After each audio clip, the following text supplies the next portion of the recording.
Hi குட்டீஸ், welcome to Harris குட்டி story. வாங்க நம்ம ஸ்ட்ரைட்டாக கதைக்குள்ளே போயிடலாம். ஒரு ஊரில் அப்பா அம்மாவை இழந்த ஒரு சின்ன ஏழை பையனும் அவனோட தங்கச்சியும் வாழ்ந்து வந்தாங்களாம். அந்த பையனுக்கு தங்கச்சிக்கு சாப்பாடு கொடுக்க கூட வழி இல்லாம இருக்கானா. தங்கச்சிக்கு நல்ல சாப்பாடு கொடுக்கறதுக்காகவே அவன் கூலி வேலைக்கு போக தொடங்கினானா. மூட்டை தூக்குறது, கொள்ளி கொத்துறது, டீக்கடையில் வேலை செய்கிறது, பாத்திரம் கழுவுறது, நிறைய வேலைகளை கஷ்டப்பட்டு செய்தானா. செய்து அதன் மூலமாக வர காசுல தங்கச்சிக்கு தன்னால் முடிஞ்ச சாப்பாடு வாங்கி கொடுத்தானா. அப்படிப்பட்ட அந்த பையன்கிட்ட கஷ்டப்படுறவங்களுக்கு உதவி செய்கிற நல்ல பழக்கமும் இருந்ததா. வயசான தாத்தாக்கு படியேற உதவி செய்கிறது, மாடு முட்டை வந்த பாட்டியை காப்பாற்றுறது, ஆற்றுல விழுந்தவரை காப்பாற்றுறது, மூட்டை தூக்கி இல்லாத பாட்டிக்கு உதவி செய்கிறது, அப்படின்னு நிறைய நல்லதுகளை செய்தானா. அப்படி இருக்கக்குள்ள ஒரு நாள் அவன் பாதையால் போயிட்டு இருக்கக்குள்ள அவனை ஒரு மாடு துரத்த தொடங்கிட்டுதான். அதுக்கு பயந்து ஓட்டம் பிடிச்சவன் பக்கத்தில் இருக்கிற காட்டுக்குள்ளே ஓடித்தானா. பின்னால வர மாட்டுக்கு பயத்துல காட்டுக்குள்ள நடுத்தோறும் ஓடித்தானா. அப்படி ஓடித்திருக்கக்குள்ள எதிரில் ஒரு பழைய காலத்து கோவில் ஒன்றை பார்க்குறானா. அந்த கோவிலுக்குள்ள ஓடி மறைஞ்சா அந்த மாட்டுட்ட இருந்து தப்பிக்கலாம்னு நினைச்சு கோவிலுக்குள்ள போயிட்டானா. அப்படி கோவிலுக்குள்ள போனவனுக்கு ஒரு அதிர்ஷ்டம் காத்திருந்துச்சான். அது என்னன்னா, அங்க ஒரு பெரிய சிவன் சிலை இருந்துச்சான். அந்த சிவனுக்கிட்ட ஒரு மாயாஜால கல் இருந்துச்சான். அந்த கல் மிகவும் பிரகாசமா இருந்துச்சான். அப்ப அந்த பையன்கிட்ட அந்த கல் காத்துல மிதந்து வந்துச்சான். அந்த கல் அவன் கையில வந்ததும் ஒரு மாலையா மாறிட்டான். அப்போ அவனுக்குள்ள ஏதோ ஒரு இனம் புரியாத சக்தி ஒன்று வந்தது போல உணர்ந்தானா. அப்புறம் அந்த மாலையை அவன் கழுத்துல போட்டுட்டு வெளியில வந்து பார்த்தா அங்க மாட்டை காணலையா. அப்ப அவன் வீட்டை நோக்கி புறப்பட ஆரம்பிச்சானா. போற வழியில அவனுக்கு கடுமையா பசிக்க தொடங்கிட்டான். அப்ப அவனுக்கு பிடிச்ச சாப்பாடெல்லாம் எப்ப கிடைச்சா எப்படி இருக்குன்னு யோசிச்சானா. உடனே அவனுக்கு நிறைய உணவு பண்டங்கள் வர ஆரம்பிச்சிட்டான் அந்த மாயாஜாலக்கல் மூலமா.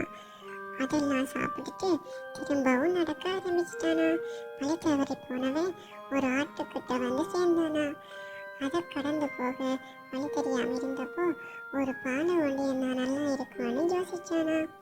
அந்த நேரம் பார்த்தா உடனே ஒரு பானை ஒன்று உருவாகிட்டான். அதுவும் அந்த மாயாஜலக்கல் மூலமாட்டானா. அப்ப இந்த மாயாஜலக்கல்லோட சக்தி அவனுக்கு புரிய ஆரம்பிச்சுதான். அப்பதான் அது அவன் வறுமைக்காக அந்த கடவுளே கொடுத்த ஒரு கொடை என்று நினைச்சானா. அப்புறம் எப்படியோ ஒரு வழியா தன்னோட வீட்டை போய் சேர்ந்த அந்த பையன் அந்த மாயாஜால கல்லை தன்னோட தங்கச்சிக்கு காட்டுறானா. நடந்த கதையெல்லாம் சொல்றானா. அப்போ அவனோட தங்கச்சி அதை ஆச்சரியமா கேட்டுட்டு இருந்தாவா. பிறகு தங்கச்சி பசிக்குது என்று சொல்ல அவன் உடனே அந்த மாயாஜால கல் மூலமா விதவிதமான சாப்பாடுகளை உருவாக்கி தங்கச்சியை சாப்பிட கொடுத்தானா. அவங்க 2 பேரும் சந்தோஷமா சாப்பிட்டு இருந்தாங்களா. அதுக்கு அப்புறம் அந்த மாயாஜாலக்கல்லில் வேற என்னென்ன சக்தி இருக்குன்னு காட்டுக்குள்ள போய் சோதிச்சு பார்க்க எடுத்தானா. அப்போதானா அது மூலமா அவனுக்கு பறக்கிற சக்தி கிடைச்சுதான். அப்போ அவன் ஒரு சூப்பர் ஹீரோ போல வானத்துல பறந்து தெரிஞ்சானா. அது மட்டும் இல்லாம அந்த பையனோட ஊர்ல கொள்ளையடிக்க வந்த கொள்ளைக்காரங்களை எல்லாம் பிடிச்சி அடிச்சு அவங்கள்ட்ட இருக்கிற நகையெல்லாம் திருப்பி எடுத்து அந்த ஊர் மக்களுக்கே கொடுத்தானா.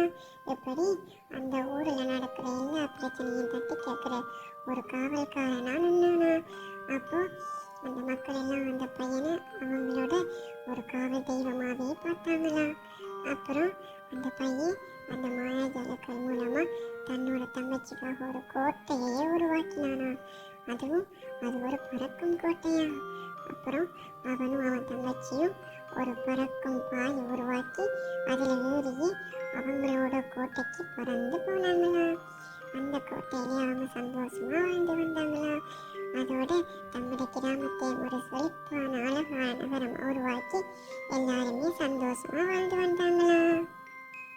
ஓகே குட்டீஸ், இந்த குட்டி ஸ்டோரி மூலமா நீங்க என்ன கத்துக்கிட்டீங்க?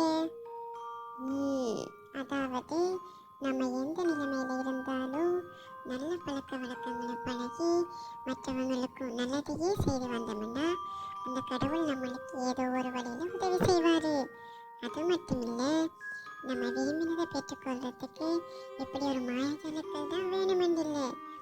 நம்ம மனப்பூர்வமாக விரும்பி இந்த பிரபஞ்சத்துக்கிட்ட கேட்டோம்ன்றாலே அதுவே நம்மளுக்கு நம்ம விரும்பினதை கொண்டு வந்து சேர்த்துடும். ஓகே குட்டீஸ், உங்களுக்கு இந்த கதை பிடிச்சிருந்தா லைக் பண்ணுங்க, ஷேர் பண்ணுங்க, அதோட நம்ம சேனலையும் சப்ஸ்கிரைப் பண்ணுங்க. தேங்க்யூ, பாய்.